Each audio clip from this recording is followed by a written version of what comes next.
Hey everyone! Today we are in Berlin, visiting the Jewish museum designed by architect Daniel Libeskind. The building was the winner of a competition held in 1989 for an extension to the original Jewish museum. The building has this zigzagging shape, like a shattered Star of David. Libeskind said, "That was my intent in creating a building that tells a story, and not just an abstract set of walls and windows." So let me tell you, this building isn't just something you look at, it's something you feel. The extension stands apart from the historic museum and has no entrances or exits of its own. It's accessible only via an underground passageway.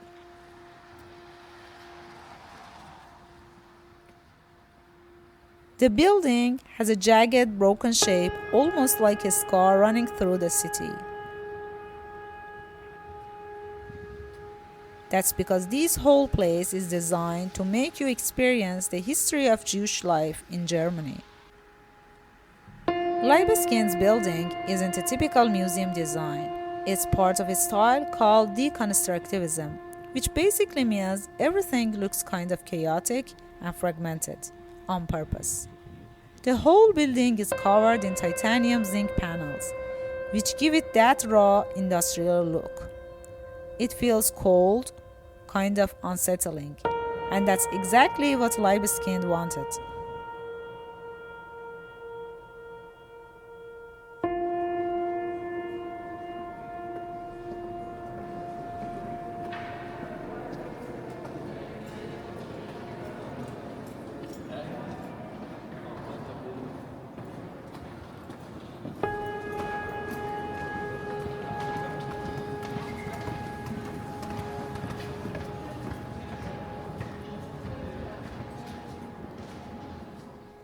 Now, inside is where things really start messing with your senses.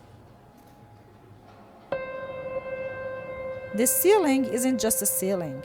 It's punctured by thin, regular slits that let in small streams of daylight. These aren't your typical museum daylights. They don't flood the space with light. They cut through the darkness. There is no bright, welcoming glow. Instead, the light is fragmented, scattered, like broken memories. Libeskind's Between the Line design is not simply a museum building, but it's a place to recount German Jewish history.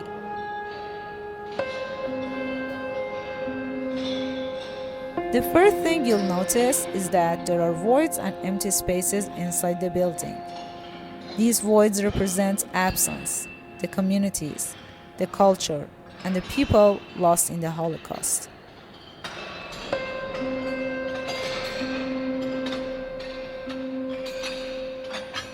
One of the only empty spaces that you can actually walk into is this place. It's called the Memory Void. The walls are bare, made up of raw concrete, stretching up high, with almost no light coming in.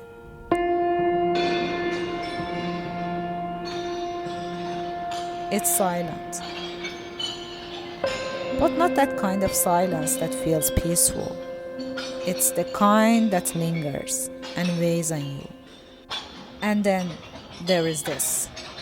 The floor is covered in 10,000 iron faces, cut out, hollow, expressionless. This artwork is called Shalitke, or Fallen Leaves, designed by the artist Menashe Kadishman. These faces stare up at you, frozen in a silence scream, and represent the innocent victims of war and violence.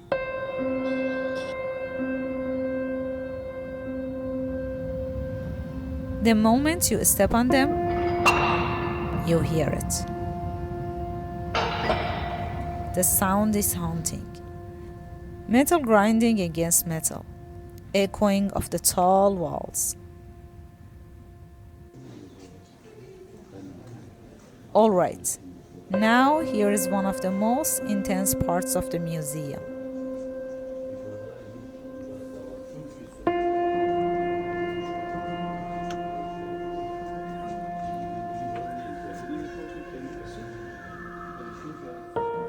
A separate, standalone concrete building called the Voided Void, or Holocaust Tower.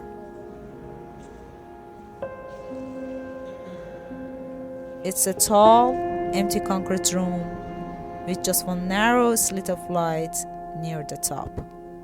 No heating, no soundproofing, just cold walls and silence. Standing here, you feel trapped, disconnected, and alone.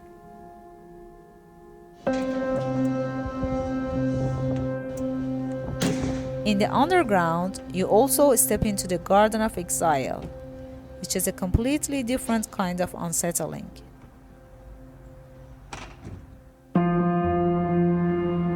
It's an outdoor space with these tall concrete columns that tilt at weird angles, and the ground is slanted too.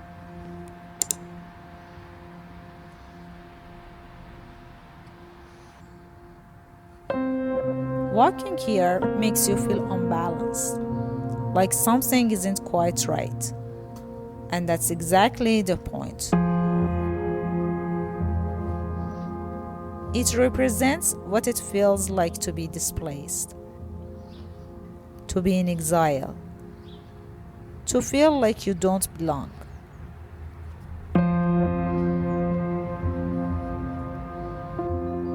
The garden is where includes a series of 49 tall tilted concrete boxes topped with plants.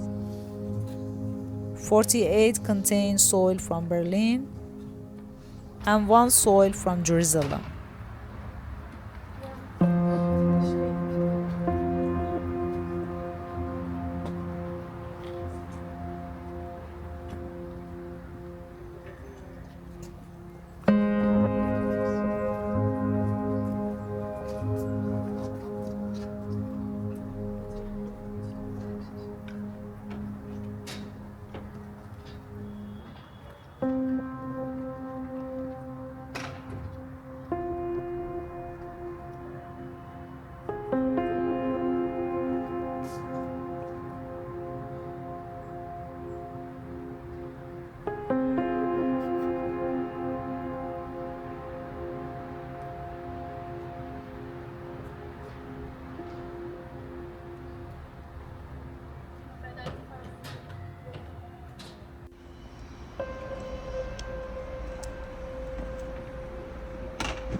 Upstairs in the Jewish Museum, the experience shifts.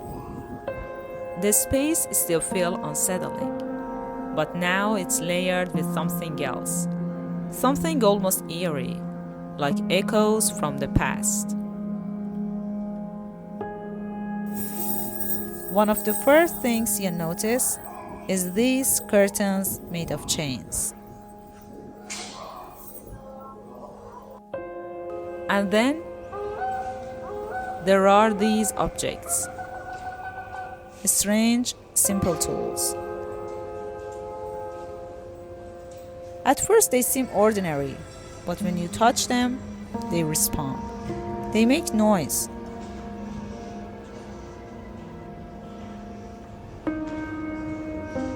It's not music in the traditional sense, it's the sound of destruction, chaos, and memories that refuse to fade.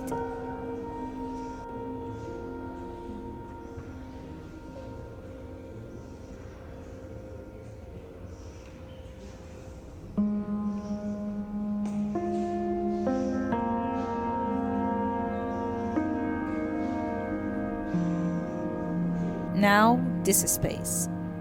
Once you walk into this space, you are surrounded by faces. Not just any faces. These are some of the most brilliant minds in history. Sigmund Freud, Albert Einstein, Hannah Arendt, Walter Benjamin. All Jewish, all German. All people who shape the world in ways that still affect us today.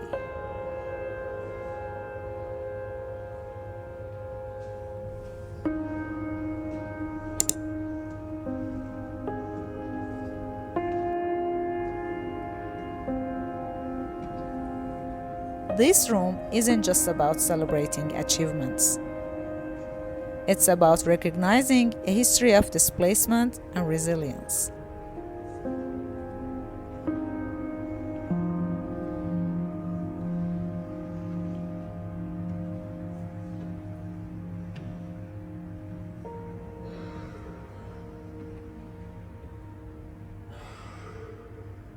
These people didn't just create ideas.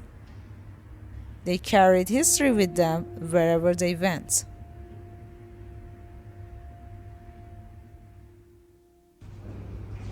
Some survived, some didn't. But all of them left a mark that time couldn't erase. What makes this museum so powerful is that it doesn't just give you information. It makes you feel history in a way no textbook ever could.